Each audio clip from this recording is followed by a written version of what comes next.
ಪ್ರಕರಣಕ್ಕೆ ಸಂಬಂಧಪಟ್ಟಂತೆ ಜಿಟಿ ದೇವೇಗೌಡರ ವಿರುದ್ಧ ಕೂಡ ಸ್ನೇಹಮಯಿ ಕೃಷ್ಣ ಈಗ ದೂರು ದಾಖಲಿಸಿದ್ದಾರೆ. ಮೈಸೂರಿನಲ್ಲಿ ಶಾಸಕ ಜಿಟಿ ದೇವೇಗೌಡ ಇದಕ್ಕೆ ಸಂಬಂಧಪಟ್ಟಂತೆ ಪ್ರತಿಕ್ರಿಯೆಯನ್ನ ಕೊಟ್ಟಿದ್ದಾರೆ. ಸೈಟ್ ಹಂಚಿಕೆಯಲ್ಲಿ ಪ್ರಭಾವ, ಆರೋಪ ಎಲ್ಲವೂ ಕೂಡ ತನಿಖೆಯಿಂದ ಗೊತ್ತಾಗುತ್ತೆ. ನಂದೇನಾದರೂ ತಪ್ಪಿದ್ರೆ ಕ್ರಮ ಕೈಗೊಳ್ಳಿ, ನಂದು ಯಾವುದು ಕೂಡ ಅಭ್ಯಂತರ ಇಲ್ಲ. ಸ್ನೇಹಮಯಿ ಕೃಷ್ಣ ನಮ್ಮ ಹುಡುಗ ಒಳ್ಳೆ ಕೆಲಸ ಮಾಡ್ತಾ ಇದ್ದಾನೆ, ಅವನಿಗೆ ಯಶಸ್ಸು ಸಿಗಲಿ ಅಂತ ಮಾರ್ಮಿಕವಾಗಿ ನುಡಿದಿದ್ದಾರೆ. ತಮ್ಮ ಮೇಲೆ ಕಂಪ್ಲೇಂಟ್ ಕೊಟ್ಟವರೇ ನಮ್ಮ ಹುಡುಗ, ಅವ್ರು ಒಳ್ಳೆ ಕೆಲಸ ಮಾಡ್ತಿದ್ದಾರೆ, ಯಶಸ್ಸು ಸಿಗಲಿ ಅಂತೆಲ್ಲ ಸ್ಟೇಟ್ಮೆಂಟ್ ಅನ್ನು ಕೊಟ್ಟಿದ್ದಾರೆ ಮೈಸೂರಿನಲ್ಲಿ ಶಾಸಕ ಜಿಟಿ ದೇವೇಗೌಡ. ಹುಡುಗನೇ ಒಳ್ಳೆ ಕೆಲಸ ಮಾಡ್ತಿದ್ದಾನೆ. ರಾಜಕಾರಣಿಗಳು, ಅಧಿಕಾರಿಗಳು ತಪ್ಪು ಮಾಡಿದರೆ ಶಿಕ್ಷೆ ಆಗಬೇಕು ಅಂತ ಹೇಳ್ತಾನೆ.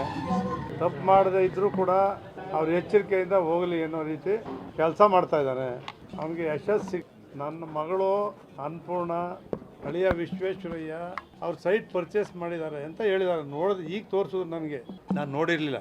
ಅವರು ಯಾರು 50-50ಲಿ ಜಮೀನ್ದಾರರು ಸೈಟ್ ತಗೊಂಡಿದ್ದಾರೆ, ಅವರಿಂದ ವೈಟ್ ಮನಿ ಕೊಟ್ಟು ಪರ್ಚೇಸ್ ಮಾಡಿದ್ದಾರೆ ಅಂತೇಳಿ ಹೇಳಿದ್ದಾರೆ.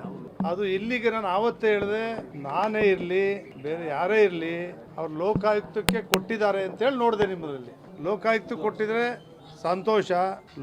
ಲೋಕಾಯುಕ್ತರು ಅತಿ ಶೀಘ್ರವಾಗಿ ಆ ತನಿಖೆ ಮಾಡಿ ತಪ್ಪು ಮಾಡಿದರೆ ಸೂಕ್ತ ಕ್ರಮ ಕೈಗೊಳ್ಳಿ ಅಂತೇಳಿ ಒತ್ತಾಯ ಮಾಡ್ತೀನಿ. ಯಾವ ಪ್ರಭಾವ, ಯಾವ ಕಿಕ್ ಬ್ಯಾಕು ಇದೆಲ್ಲವೂ ಕೂಡ ತನಿಖೆಯಿಂದ ಹೊರಬರುತ್ತಲ್ವ.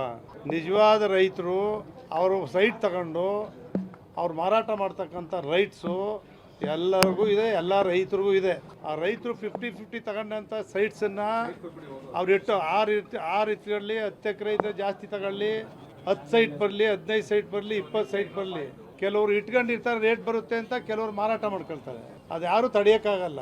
ಆ ಕಿಕ್ ಬ್ಯಾಕು ಅಂಥದ್ದೇನೋ ನಡೆದಿದ್ರೆ ಅದಕ್ಕೆ ನಾನು ಲೋಕಾಯುಕ್ತದವ್ರನ್ನ ತನಿಖೆ ಮಾಡಿ ಅದಕ್ಕೆ ಶಿಕ್ಷೆ ಕೊಡಿ ಅಂತ ಹೇಳ್ತೀನಿ. ಸ್ನೇಹಮಯಿ ಕೃಷ್ಣ ಅವರ ವಿಚಾರದಲ್ಲಿ ಬಹಳ ಕ್ಲೆವರ್ ಆಗಿ ಮೂವ್ ಮಾಡಿದ್ದಾರೆ ಅಂತ ಅನಿಸ್ತಾ ಇದೆ ಜಿಟಿ ದೇವೇಗೌಡರು. ಯಾಕಂದ್ರೆ ಅವ್ರು ಮಾಡಿರುವಂತಹ ಆರೋಪಕ್ಕೆ ಎಲ್ಲೂ ತಾಳ್ಮೆ ಕಳೆದುಕೊಳ್ಳದೆ ಬಹಳ ಸಂಯಮದಿಂದ ಉತ್ತರಿಸಿದ್ದಾರೆ. ಜೊತೆಗೆ ನಂದೇನೂ ತಪ್ಪಿಲ್ಲ ಅನ್ನೋದನ್ನ ಅವ್ರು ಮನವರಿಕೆ ಮಾಡಿಕೊಡ್ತಾ ಇದ್ದಾರೆ ಸಾರ್ವಜನಿಕರಿಗೆ.